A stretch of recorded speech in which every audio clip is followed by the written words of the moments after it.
I really hope that there will be a very long future for Avanguardie Educativa, and I think that probably working on the digital transformation would be one of the important topics for the network in terms of the content of its work, trying to see how, for example, to use generative AI in the classrooms in a productive way that doesn't kill the acquisition of skills and knowledge by the students, and other forms of technology. I know that Italy is pretty strong on a lot of technology in classes, but perhaps not yet used in a totally productive way. Second challenge, I believe, is to make sure that the network's findings get disseminated throughout the system and influence policy making. And I think that working with the ministry, with a lot of other brokers will be very important to achieve that,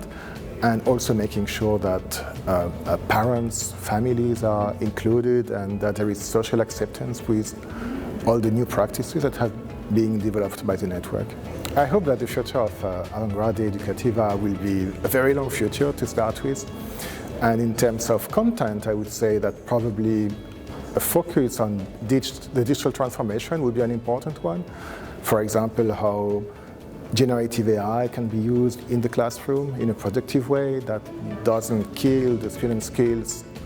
acquisition and knowledge is an important thing to work on. And having a network with a variety of practices will be very important for that.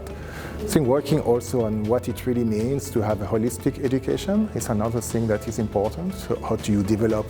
the skills of the students while they acquire knowledge in a way that also makes school more engaging. I think one of the big problems we have today is that people feel that school is boring for some reason, or that it doesn't meet the requirement they have, and I believe it's really a big challenge now, and the network could work on that.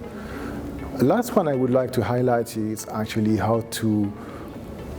make sure that the findings of the network are transformative for the system, and that they influence policy making, that some of the knowledge then gets